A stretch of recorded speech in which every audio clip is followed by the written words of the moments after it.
MK music Vishrampur की शानदार प्रस्तुति।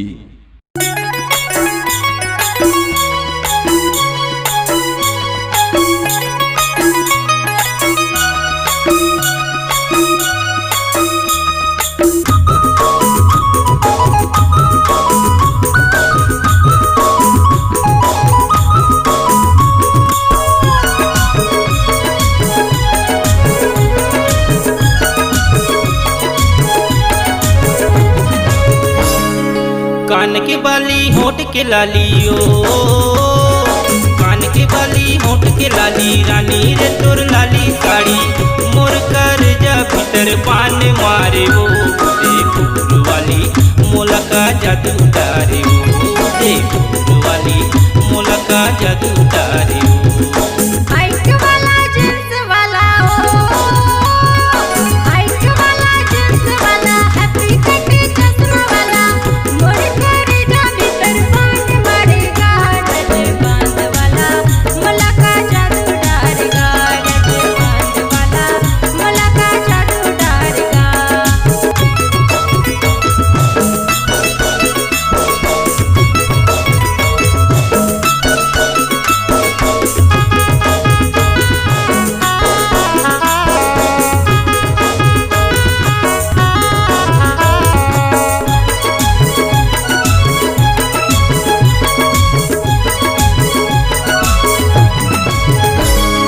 चटक मटक रेंगना खुले खुले बाल है, आखी मका जर दो फिरनी कस चाल है। चटक मटक रेंगना खुले खुले बाल है, आखी मका जर दो फिरनी कस चाल है, आखी मका जर दो फिरनी कस चाल है। कतई जादू डारे वो, कतई जादू डारे वो, कतई जादू डारे वो, फूल वाली मोला का जादू डारे वो, फूल वाली मोला का जादू डारे वो।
जादू डारे वो, कतई जादू डारे वो, फूल वाली मोला का जादू डारे वो, फूल वाली मोला का जादू डारे वो।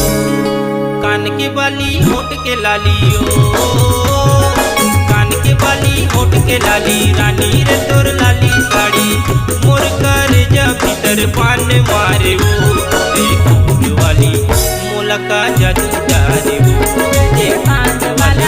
मोला का जादू डारे वो, मोला का जादू डारे वो, फूल वाली मोला का